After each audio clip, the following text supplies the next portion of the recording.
The average person will spend 90,000 hours at their job over the course of their lifetime. Shouldn't you be doing something you love?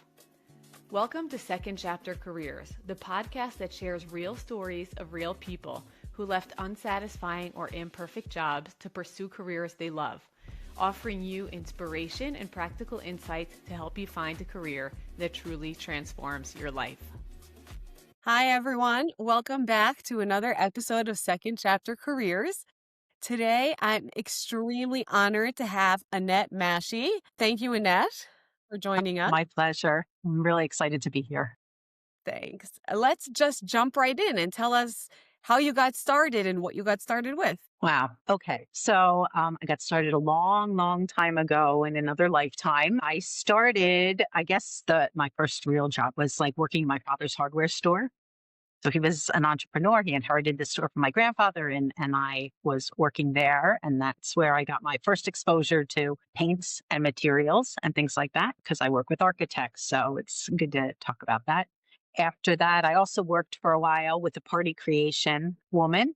So I learned a little bit about how to decorate events. So when I got my job writing for a party planner, like I had all the experience from that job and what it was like to work with clients. I went to school at Drexel, got a degree in computer science way back when people used punch cards. Yes, they were a thing. Don't drop them because then they get all out of order and you can't program. Never really knew, I never forecasted what computers could do for us today in this day and age. So I thought programming, that's like me and the computer, and I'm much more a people person. So I said, I can't possibly do that. I can't work like me and the machine. So I looked for something else. And the guy living next door to me was an architect. And he's like, oh, try architecture. And I said, oh, that sounds like fun. So I studied architecture in the evening and got a degree in architecture. So that's You kind of had like the degree in computers? I was finishing my degree in computers. And while I was doing my degree in computers, I started studying architecture in the evening. And then a couple of years later, finished my architectural degree.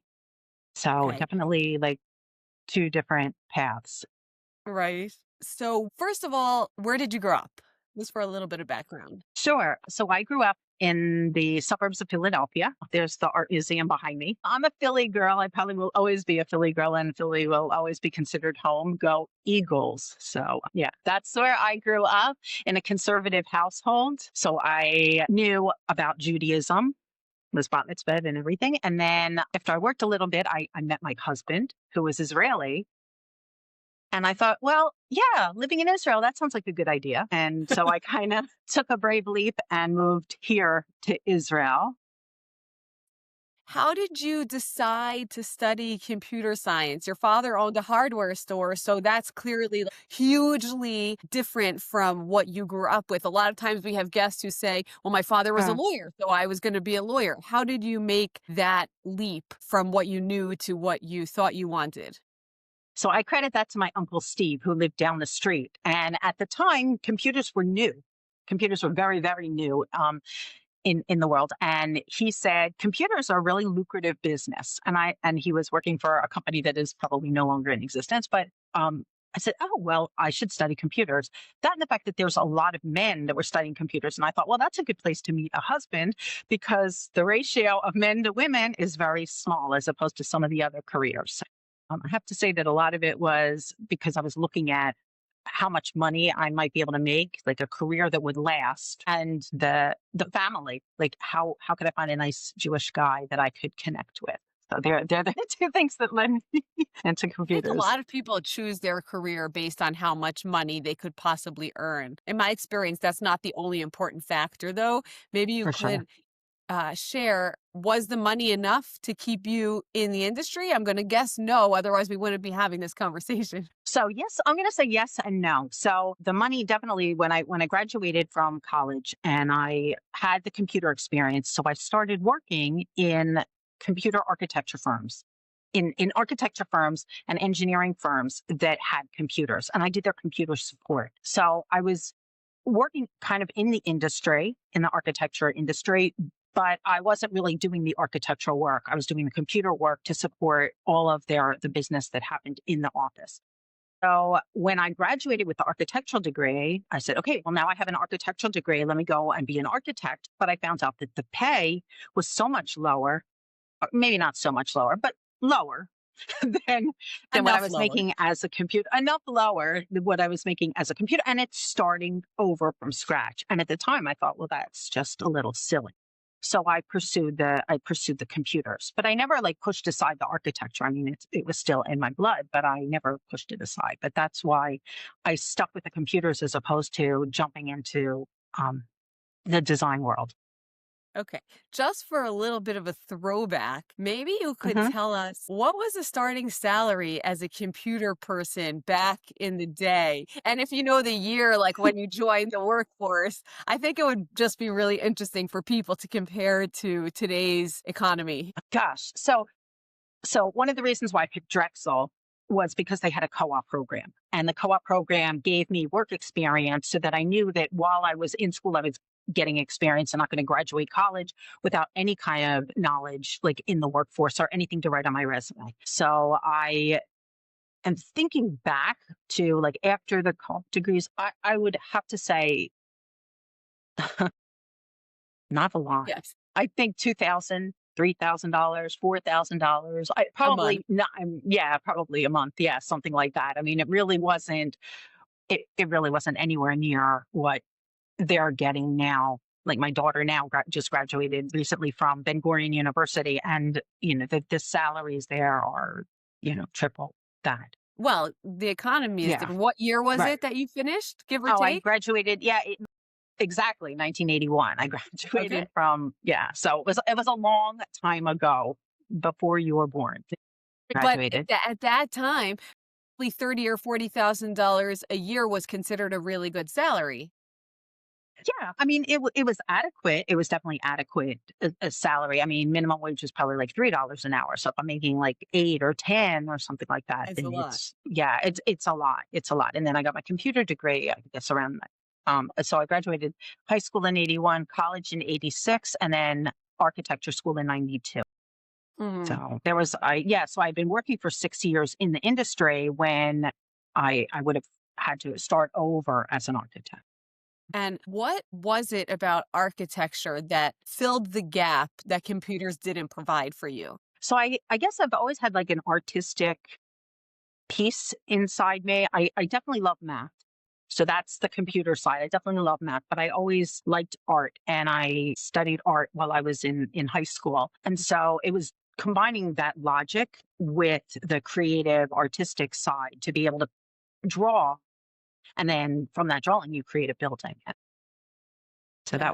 that's kind of like what tied it all together. But it's really the idea when you're looking for a career and you're trying to figure out what you want to do, it's combining those passions. I think that that's really important. Yes. That it's less about the money. Like had I really loved architecture, I probably would have just gone in and not worried about really the money piece, knowing that I could have made it, made that big jump. But it's loving what you do. I think that I Yeah. didn't make the big jump because one of the other things was the piece of, as an architect, how am I going to sell my designs? And I was really concerned at the time with how I was going to compete and how I was going to sell my designs and how I was going to sell my ideas to people because you have to sell your ideas. It's not like I'm going to the store and you're buying mugs or sweatshirts or something like that people can tangibly touch. It's an idea, it's a design. And Right. I had no idea like how to even sell that. And I was afraid. And so I said, well, computers are here and computers are doing something and I have experience and I like to do computer support. And I like to teach. And so that's why I stuck with what I knew and took I don't want to say easy road, but yes, the easier, more comfortable. Yeah. Yeah, the I less think, fearful path. The less fearful path. yeah. Well, first of all, I think it's great and important what you just said because I work with a lot of people who have these two dueling passions or Mhm. skills. I'm good at computers and I'm good at design. And they think if I choose one, I'll be fine.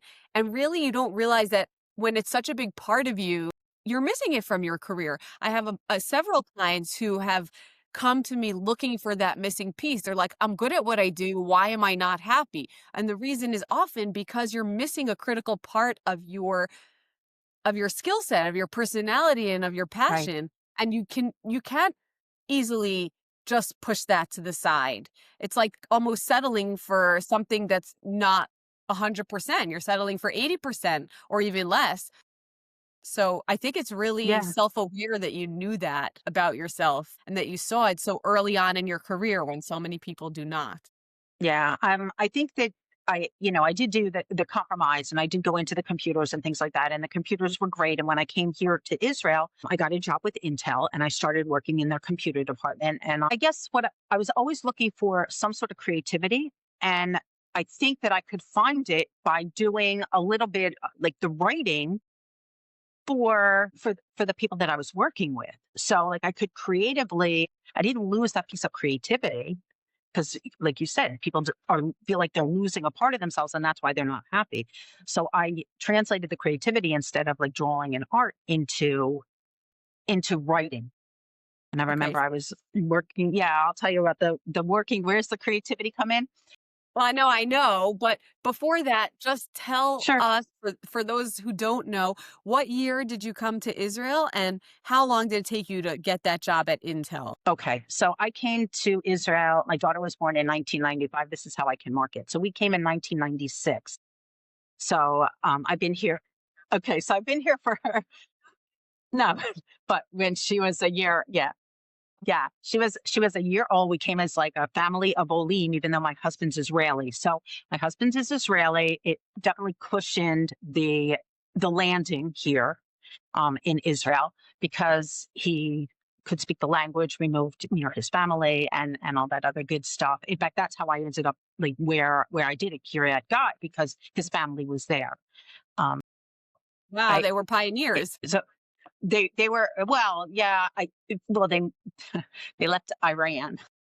Okay. I felt like a pioneer here because no one in Kiryat Gat spoke English. There were four of us or five of us. I mean, I could count the number of English speakers on one hand. Fortunately for me, thank you, Hashem, that Intel built in Kiryat Gat. I mean, how much easier could it be if they're building in my backyard? So Intel built a fab in Kiryat Gat, and so I got a job with them. It took me. I worked at another company in between at Opan. So landed, did Opan for a few months, and then worked at another company for a year or two, and then got the job with Intel. So it took a while it takes a while to get acclimated into Israel. Before we go on, can you describe how it was at the time as an immigrant to network, you know, in the early days before we had WhatsApp groups Before with jobs internet. and all that? Yeah.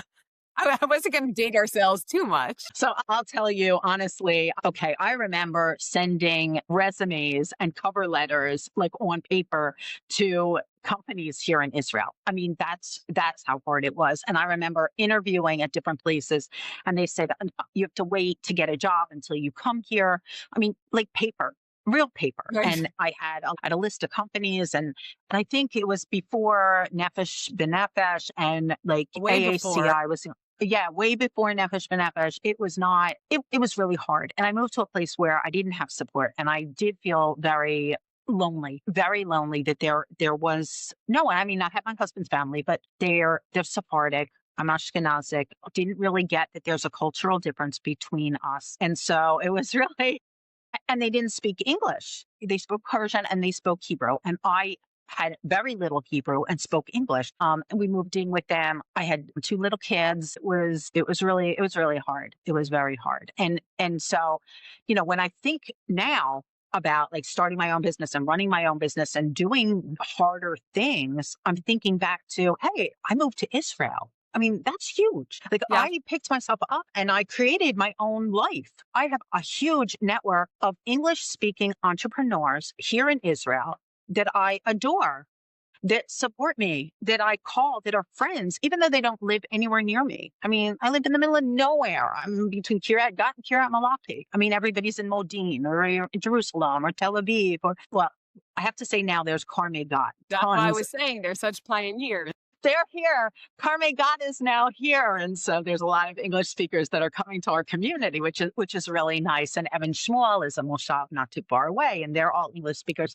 So in the past 30 years, I mean, that's changed a lot. But when I was here, it was hard and it was lonely and it was difficult. But just, I can use that. And I do use that in building the resilience that I have today to run my own business and to not be defeated by anything, because these things are hard. Yeah. And I'm sure everybody that you is listening probably also struggles in some way, shape, or form. Yeah. I And tell you use people, that.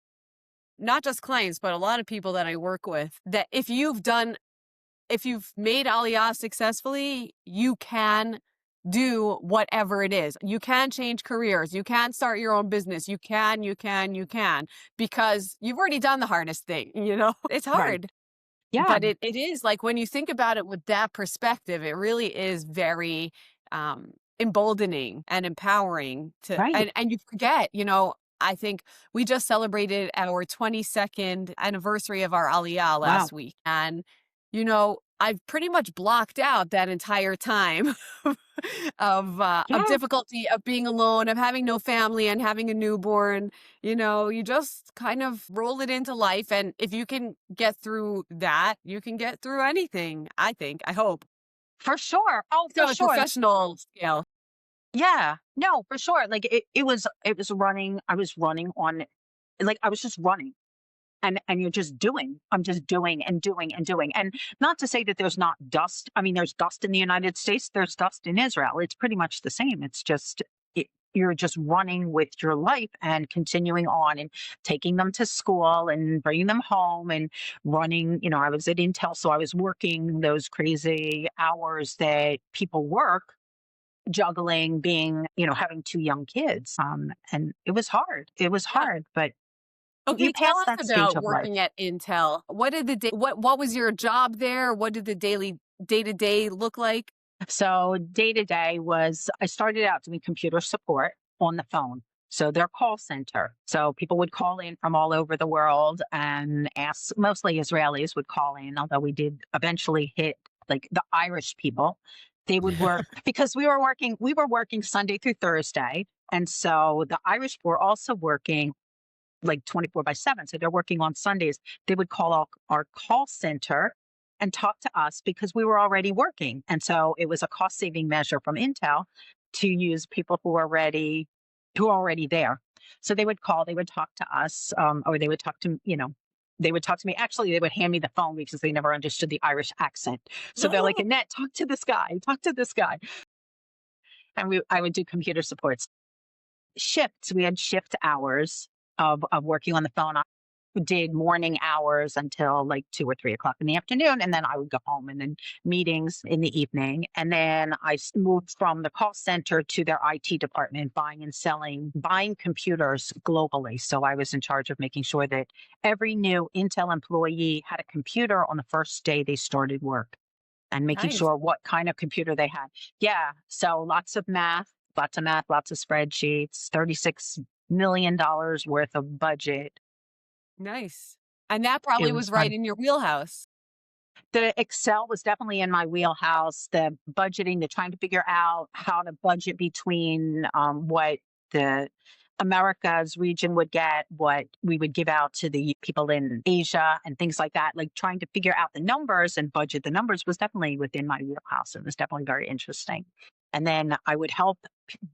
That was the computer piece. And then the art and writing piece came in when they would write reports or they would do presentations and they wanted to present and they wanted the right words to be able to get their messages across and things like that. Or when they would do yearly reviews. I loved helping my fellow coworkers write their yearly reviews because the Israelis would say, I did this and I did that. And I said, no, you implemented, you analyzed, you streamlined, that word streamlined, that everybody streamlined stuff. So I would embellish all of their resumes or their end of year vocals so that they would get promoted in some way, shape, or form. So that's where the creativity came in.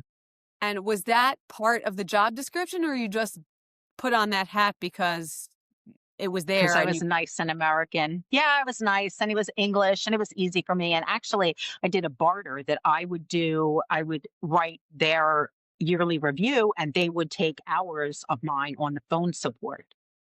So nice. it was, yeah. So I Very definitely smart. traded it off. I definitely used it to my advantage. Well, I just want to say, well, going back to the call center thing, I just wanted to throw in there. We also started out, my husband and I, not me, but he started out working at a call center. He did the 10 p.m. to 4 a.m. shift, if you can imagine Wow. such a thing. And of course, there are no buses on the way home, and we didn't have a Wow. car because we were young and poor. So he would ride his bike 30 minutes home at Wow. 4 in the morning after being up all night. And then he'd come home close to 5 a.m. and I'd say, here's the babe. I've been up all night. Wow. So I just, as a small note for any young couples plus new immigrants out there, it takes a lot of grit and a lot Uh-huh. of sacrifice, but you almost laugh at those years at the end and say, but we made it. Like we did that. He was in school during the day. He'd go back to sleep from 6 to 10 and then go to school and then start again at 4 p.m. And it was brutal. It was Yeah. very short. It's a very short period of time, like when you're either in school and have kids or you're working and you have newborns. And, it builds a certain character that I think, we forget about when we age a little bit. But it's Yeah. good to keep in mind. Yeah, yeah, and even like when I look at my kids today, so I have one daughter that is 27 and the other or 28, I'm not even sure. Don't tell her, I don't remember. And the other is 30, and the other's 30. Like when I look at them and I say, but this is you do things like this when you're younger because this is the stage of life you're at. And then later on things get easier. But yeah, you do what you have to do and you lean on other people. I mean, I know I Yes, leaned on my mother-in-law at the time. We were living with them and I leaned on her and she would pick up the kids every once in a while after school if I didn't make it home in time or, I'm retroactively yeah. jealous. Yeah. Oh, well, that was one benefit. The other, I mean, I had other hardships where I didn't understand what they were saying and I was living in their house and I didn't have privacy. I mean, that's a whole nother, and when you're yelling at your husband in English and she doesn't know why you're yelling at your husband because she doesn't understand the language. A little known fact about us, we lived with my parents for a whole year right when we got married. We went from, the wedding to pretty much to my parents' house, and we stayed there for a year to save up money for Aliyah. Mhm. And it is definitely Yeah, not easy. It's a sacrifice. I love my parents. He loves my parents, but it's a certain type of sacrifice that sure. you are giving yourself to the cause. And for anyone out there listening, it is not a bad idea. Like it's definitely, it definitely pays off in the long run, I think. For sure. I mean, even now, like when my daughter was moving into her apartment, and while she was doing the renovations to the apartment, her and her husband lived with us. They were here for a while, and then the war broke out, and then everything got delayed, and then they were here a little longer, but he wasn't home because he was in Milouim. They know that they can come home the same way as I felt like it was okay for me to move into my For in-laws house. normalizing that, I think it's important to talk about it and to not be afraid to ask for help and to do whatever it takes to get where you want to go.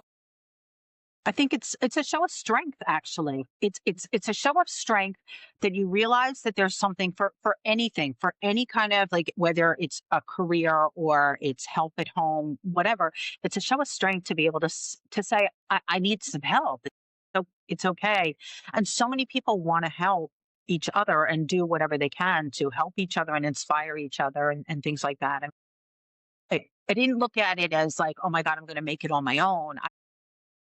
I was glad that I had the ability to ask for people and glad that people stepped up the same way as I expect people, if they need assistance, I'm, happy to help in any way, shape or form. And I think that that's just human nature to I do think that. so too. And it is beautiful when you say it like that. I hope that more people Hmm. feel like they could take advantage of those opportunities. Because now so many people have this like pride of like, I need to get out there and be my own person and forge my own way. But if you ask me, there's nothing wrong with getting a little bit of help to propel your Yeah. growth forward. Sure. And if I look at it from like a business sense, when I left Intel and then I'm like, okay, now what am I going to do? Like I worked for Intel for 17 years. I mean, that was my world. When I made that decision to leave, I was earth shattering.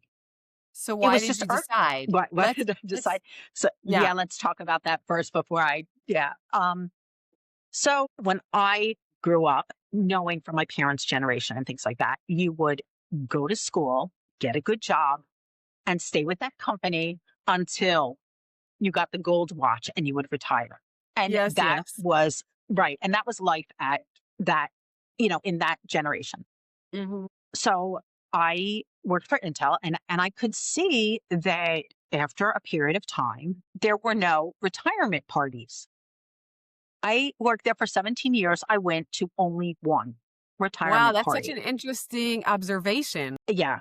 And it's a scary observation because that's not what you think when you get a job with Intel. You think you're set for life. But I looked and I saw that nobody retires. They either ask you to leave as they do their cost reduction and things like that, and voluntary separation programs. And as they try to cut costs, some of the time they look at the employees that have been there for a longer period of time. And they say, thank you very much, but we want to hire somebody new who's half the price. And so what? So they might not have the experience that you have, but they may be a little more innovative. And so we're going to keep them and let you go, or we're going to outsource your job to, in like my case, they eventually outsourced the job to Malaysia, or they Wow. outsourced it to a third party because they said, well, somebody that can check and see what computers to buy, we can have somebody do that if they're doing it if they're doing, instead of paying somebody from Israel, we can pay somebody from Malaysia, which is like a third of the price to It's do like the the same sort of work. pre-AI era of Right. This is the cheaper definitely labor. pre-AI. You're cheaper labor. It Well, was cheaper labor and yeah, or outsource it totally. Now, some of the people that stayed with me at Intel are no longer Intel employees. They were bought out by another company doing the IT support for them. So I looked at it and I saw that my peers, some of my peers, some of the, like even my older peers, they were not retiring. They were being asked to leave. And I said, okay, so I could stay until the next wave, or I could go. And I said, what's going to happen if I stay? I said, I'm only going to be 2 years older or 3 years older, and it's even going to be more difficult. I said, why not take advantage of it now? I'll take the payment plan or whatever they were going to give me, the package, and I'll leave. And then I said, what am I going to do? the Right? Because I standard nearly, question, I hear it 10 times a day. Before we discuss that, just for 2 seconds about sure, Intel, my very first guest in this podcast was Yechiel Greenblum. He worked at Mobileye, which was Intel, and then it was right. Mobileye.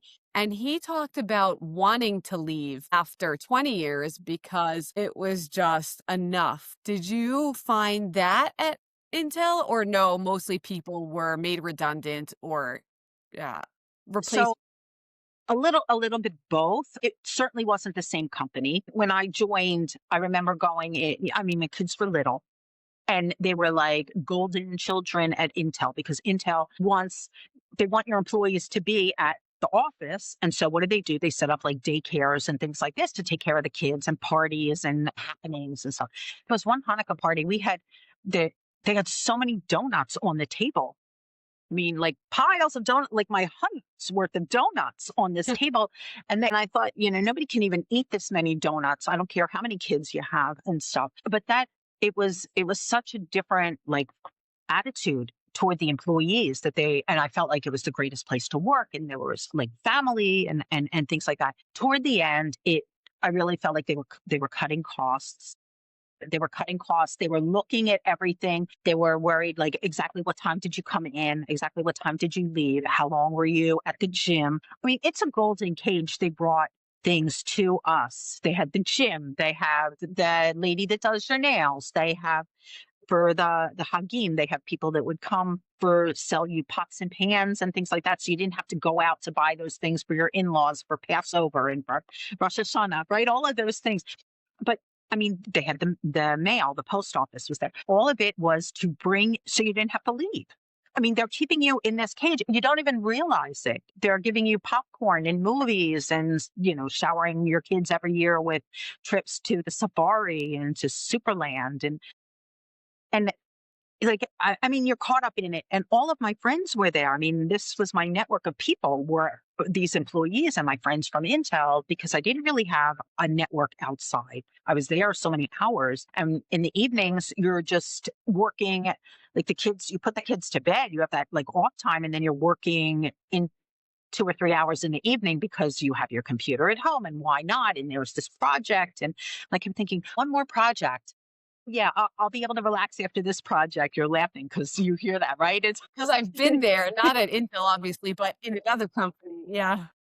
yeah, and you think that there's one more project, and all of a sudden I realized, look, they're letting go of this guy that has been here, and he's like dedicated his life to this company, and I'm just going to be next. And they're not looking at me as a valued employee, and they're not trying to retain me, and they're not trying to keep me, and they're not like doing things, and they're not really listening to me. Why should I stay? It was Fair just point. it was just a different company. And which is why, like, when people are in HR, employees are your most valuable asset. And if you're not taking care of your employees, you are losing them. And not only losing them, but you're losing the knowledge, you're losing their dedication, you're losing everything when you lose your employees. Mm, I And agree. so that's why I So, left.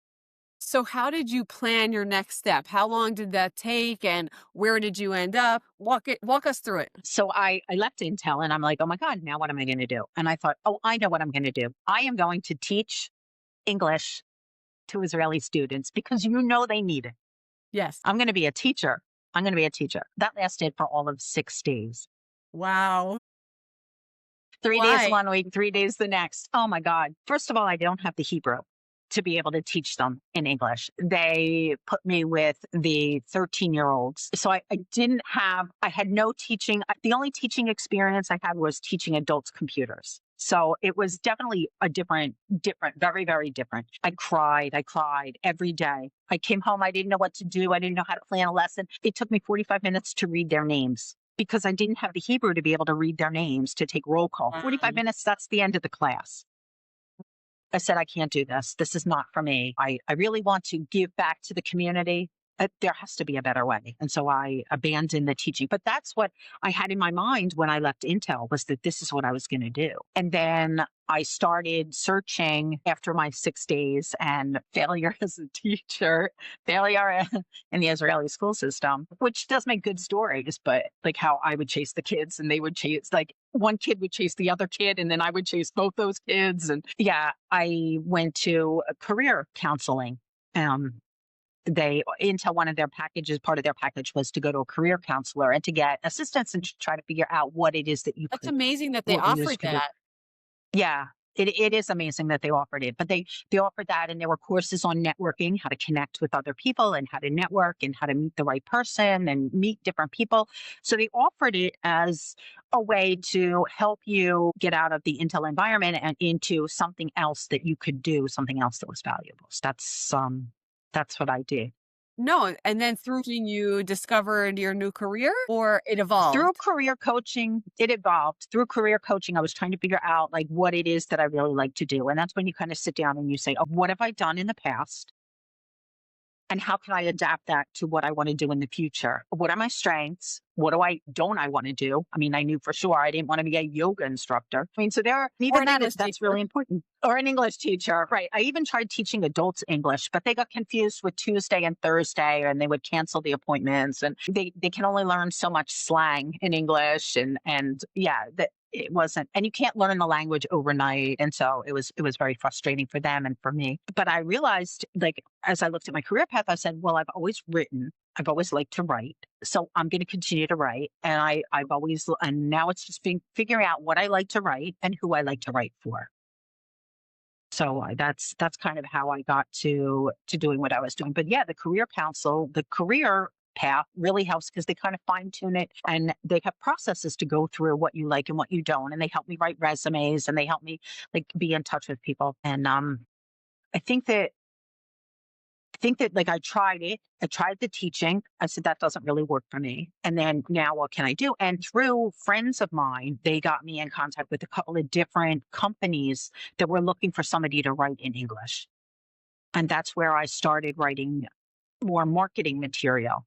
I worked for Tiny Love for a little bit, writing some of their blogs and posts and PR articles for the boho chic and a bunch of other I companies. want to ask, at the beginning of this discussion, you talked about becoming an architect and how are you going to sell yourself and your Huh? designs.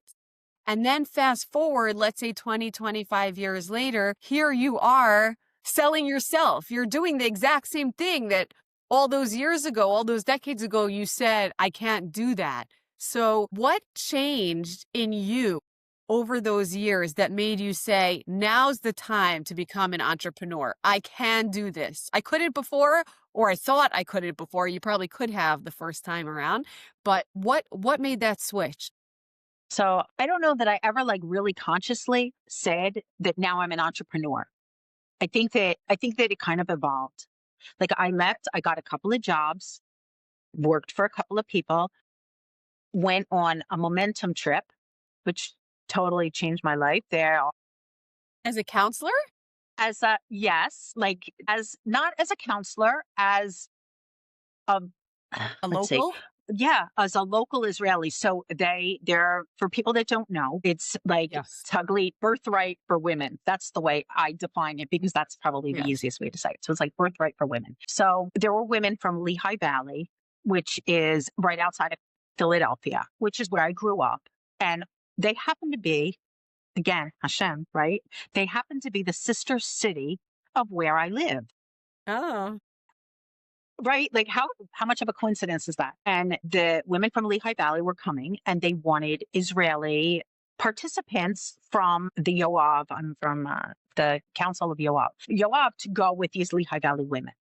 And so I applied and I went on the trip. And through learning from the counseling and things like that, I gained a little bit of knowledge. Momentum is a wonderful program. It's a wonderful okay. program because they're really tying everything together. They're helping women who are not really connected to Judaism become more connected with Judaism and inspiring them and making them leaders and things like that. So it was a great program. So I learned not only from the program, but I met a woman on the bus that I was with and we were talking.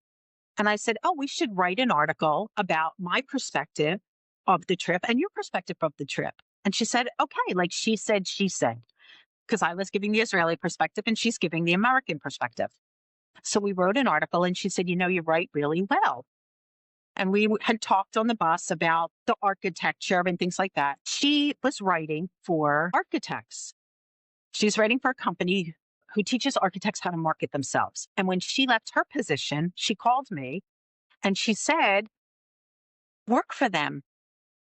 They need you. They'll hire you. And they did. And 6 years ago, that was the trip.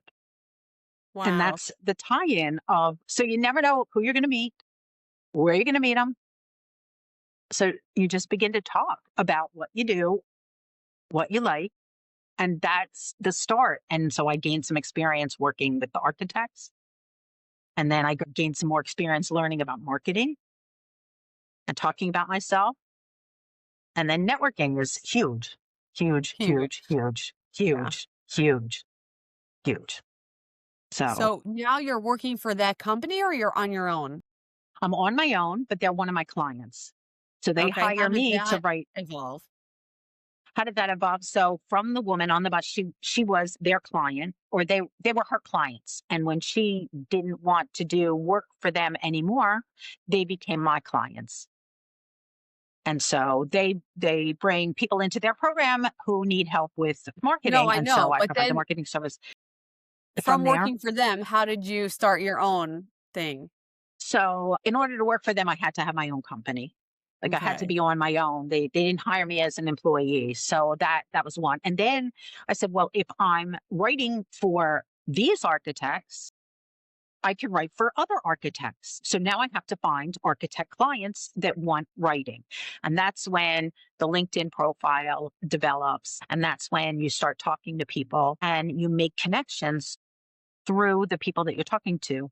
Like you interviewed Sarah, right, Yeah. last week or on a previous podcast. And she also talked about how one of her clients was an interior designer, or one of her, right? One of her clients is an interior designer. The interior designer needs marketing experience. So she can then connect me with that interior designer. And that's how connections are made. And that's how projects are Absolutely. landed and the workflows. So, a huge tip for anybody who is listening to make sure that you're making those connections. You're talking about yourself. I know my mother always said, self praise stinks and don't toot your own horn and things like that. I get it. God bless you, Mom. I love you. But if I don't talk about myself, nobody's going to talk about me. And so I have to do that. And it's not fake it till you make it, but each step forward gives you a little more confidence to be able to do it.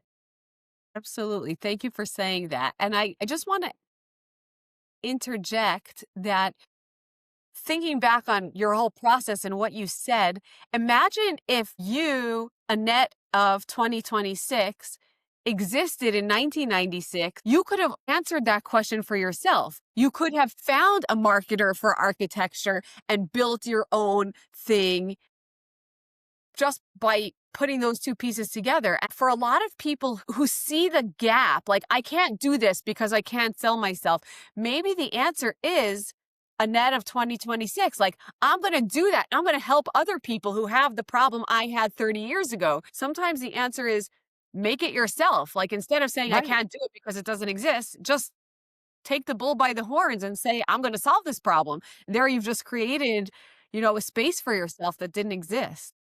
Yeah, your own. And like when I look at it, it's, I started at one place, and then it's not like I'm coming full circle, because I did a band, like I was writing for architects for the 6 years, and I said, oh, but they don't, I began to doubt myself, and I said, but they don't need marketing.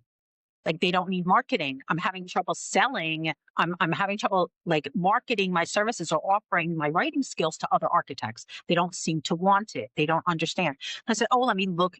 They don't There's a understand that they difference need it. between there's a Right, difference between not needing it and not understanding why they need it. right, right. They don't understand, and if they don't understand how important it is, they're not willing to invest. And so I said, okay, well, let me work with female business coaches and consultants, and I'll work with them. And they understand that they need emails, and they understand they need marketing. But it's still a sell, because even if they understand, it's still making the investment. So I said, why not work for an industry that I really understand, like that I have the skills in, that like lights me up, what excites me? Okay, so maybe not everybody likes to write about sewage, but it's okay.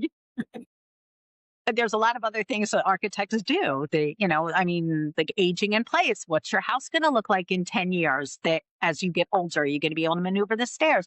There's a lot of like things that they're doing, that architects do and interior designers do for your environment, that we don't even think about. But these are things that I like to write about. And these are things that they need marketing, because these are the things they need to explain to people, to say, why choose this architect over that architect, to stand out from the competition. I love to say we design beautiful spaces. That's what their websites say. Well, like, Right. no kidding. You Really? and everyone No. else. Yeah. I'm like, no, I design dark, dingy holes. Like, Right. who would say that in marketing? Nobody. So, but it is combining what I like to write about, what I like to do, what I like to write about with a need. And now it's just getting out in front of the architects. And sometimes I think I just didn't stick with it enough. I think a lot of times that people are like so quick to change from one thing to another. Like, I don't like this. It didn't work for me. I gave it like a month and a half, and now I'm going to do something else. That doesn't work. It doesn't work with weights. It doesn't work with dieting. It doesn't work with anything. Like, things take time. Probably if that was like parenting, you'd probably give your kids back after 3 Right. weeks. I was thinking the same thing about marriage. Like, those first Oh my few weeks gosh. are rough. The first year is rough. The second year is rough. Like, I feel like, 36 years later, I think I Wow. finally get like my husband. Like, I finally, like, we've kind of like almost come to an agreement on what's going on. Although I have to tell you today, what did he try to do? He tried to correct how I answered the phone. I thought, really? Like, really? That ship has sailed. Like, don't Yes. even go there. My mother always says he's been like this for, we got married, he was 22. He's been like this for 22 years. It's going to take you at least 22 years to undo that. have it. Right. So you're 36 years in. If you're answering the phone the same way for 36 years, that's never going to change. Right. It's not going to change. I mean, some things you can change. I definitely believe that old dogs can learn new tricks. Look at me. Here I am using AI every day. I mean, and although I'm computer tech savvy, so it's Right. not. That helps. But yeah. But I mean, look, I learned some Hebrew. I left Intel. I said, oh my God, now I have to like speak Hebrew to people. I mean, I have to get out into the world. So definitely things you can learn new skills. You can try new things. You can see what you like and what you don't like. It's like everything is open. Everything is open. All possibilities are there. Do what you like. Life is too short not. I could not agree more. What is your best networking tip for people who are afraid to put themselves out there or afraid to take that leap? You can start with like one person every day. If you meet one person every day, that's 365 new people that you met. That's one. Like, so it doesn't have to be this big, like A to Z jump, just a little increment. Keep track of who you're meeting, where you're meeting them, when you're meeting them, and then set up a follow-up date on when you want to talk to them again. Is really good because then like, I went through all my list of people and sent to everybody from the US, Happy Thanksgiving. Went through another list at Hanukkah for all the Jewish people, Happy Hanukkah. For all the non-Jewish people, you know, a happy New Year, season's greetings and a happy New Year. I didn't write Merry Christmas, but it was season's greetings and a happy New Year, and things like that. You stay top of mind, get to know who you Absolutely. are, I love and they that. remember. And it's also when you connect somebody with somebody else. So it's how you make the person feel. Yesterday, I was at a networking event, and I mean, one of the things that I love most is not who I'm going to meet. It's who I can connect, who I can match make. Not like from the dating perspective, Yes. From the but professional. from the professional perspective. Like this person's a lawyer, that person's a lawyer. Hey, do you know each other? Maybe you can do different types of law and you can refer each other different clients. Hey, there was one woman who I met her, she was pumping in the bathroom. Okay. Good story. Pumping in the bathroom. So I started chatting with her. I was in the bathroom. So I started chatting with her and everything while she was pumping because she had to say, do something. And why Right. not? She does hair and makeup for brides. So we were chatting and I said, oh, have you thought about working with matchmakers? Like if you connect with matchmakers, you're going to know when they make a match. That match becomes a bride. That bride needs somebody to do their hair and their makeup. They're upstream for you. So can we introduce you to a couple of matchmakers that can then send you clients? And that's how business is done. It's not That's necessarily fantastic. talking about myself. I'm talking about other people and knowing who they are, what they do, which is always good. And knowing what you do so that I know that she does hair and makeup for brides. It's very clear to me. So when I meet somebody who just got engaged, it's really easy to be able to make that referral. Whereas if you are like very vague on what you do, then it's really hard for me to be able to say, you need to meet this person. Know who you want to connect with. In other words, like as a copywriter, I want to connect with web designers. Right. Because web designers, people go to the web designer, they say, I need my website done. The web designer says, hey, who's going to write your copy? And that's when they make the connection with a copywriter. That's so So valuable. they're strategic partners. Who are your strategic partners? Whose clients, if you're in the wellness space and you're doing wellness for corporate and you're an event planner for corporate, they have the same corporate clients, or an interior designer for corporate. They all have the same client base. They need to connect so that they can refer each other to the clients that they're working with. And that it's a really great networking tip. It's not just about me, but it's about my network of people, and they will always remember who I connected them with, and they will always be grateful, especially if they get a client out of it. Yeah, that's really valuable advice. For people who don't go to networking events often, like myself, I mostly do networking online, but I know a lot of people who do it in person. I just haven't gotten there yet. Do you Do people still use business cards? How do you share your information? Are you writing it in a notebook? What's your tips for people who are going to their first networking Mm. event to prepare themselves? So I went yesterday. People still give out business cards. I can't believe it. No, actually, I think I got 2 business cards. Everybody else connected on LinkedIn. Okay. There's the LinkedIn that you can even like scan a barcode and connect. The networking doesn't have to be in person. I mean, I was at an in-person event in September. I was at an in-person event in November. And I was at an in-person event in January. And the next one's in March. So it's not Okay, like I'm going every day. but that's It's pretty once every frequent. 2 months. That's not bad. It's not bad. It's not bad. And then the right event. What kind of event do you want to go to? If you're in the tech industry, you want to go to the networking events in the tech industry. I'm sending my daughter from Ben Gurion. There's women in tech. I'm sending her to those women in tech conferences and things like that.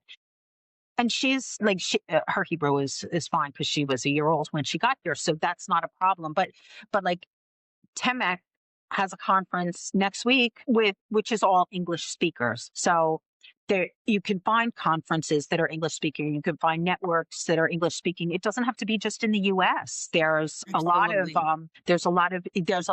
the TJE, there's a lot of like the Jewish network and JWE and a lot of and it doesn't have to be Jewish. I mean, there's a lot of networking events that are not necessarily Jewish as well. But I do a lot of online networking. Lots of entrepreneurs, women entrepreneurs have networking events that are online. And so I don't feel restricted. I mean, that's one of the benefits of COVID was that I'm not restricted to working just with my next door neighbor or driving into Tel Aviv in order to find clients. I can now, I can write for everybody all over the world because of Truth. it. So it's definitely much easier. So, but yeah, business cards. I mean, I brought my business cards yesterday, never used it, just connected with people on LinkedIn, taking pictures. You can take a picture, you can take notes on your phone about the people. Okay, so So side there's point lots for of anyone who's getting into it, start with LinkedIn. I tell that to people anyway, but I'm putting it here in the flesh for people who don't know where to start. LinkedIn first, says Annette, the networking queen. Thank you so much for everything you shared. I think it's been really informative and interesting. As a final question, a piece of advice you could give Annette, the computer student from all those years ago, what would you have done differently? What would you have changed or maybe nothing? What would you have said to her? just do it. Just do it. Just do it. We think that, people are looking at us and they're going to notice like, oh my gosh, and I'm going to make a mistake and they're going to notice and I'm going to like, the earth is going to open up and I'm going to fall through it. It's not. People are more worried about themselves than they are about you. And so anything that I can do for somebody else is going to make such a difference, and not to be as cautious and not to be as afraid, and just get out there and do whatever I need, ask for the help that I need. There's plenty of people in business that are more than happy to guide you. There's lots of business coaches, there's free mentoring and things. If you choose to do the entrepreneurial route, if you want to work for a company, that's fine too. Like get help, get counseling, and just do it. And don't be afraid. Don't be afraid because there's really no reason for it. And the worst thing that can happen is you'll just do something else. You'll pivot and do something else. That is definitely easier said than done, and also Uh-huh. 1,000% accurate. Yeah. I think everybody has those moments in their lives where they say, I wish I would have, or I wish I wasn't so afraid. Uh-huh. And it's good to hear someone else say that.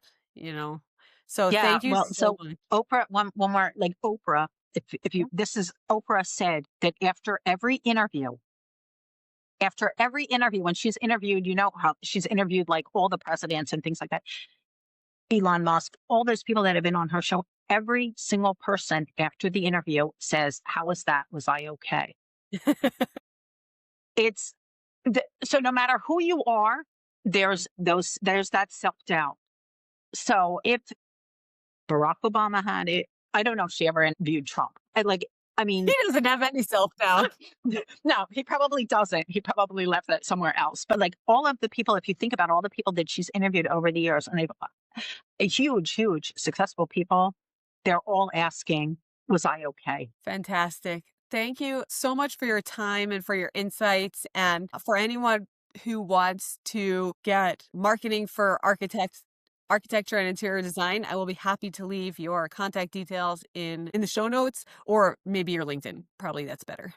Yeah, my LinkedIn is probably the place to be. So connect with me on LinkedIn, and I'm happy to have a chat with anybody that's interested.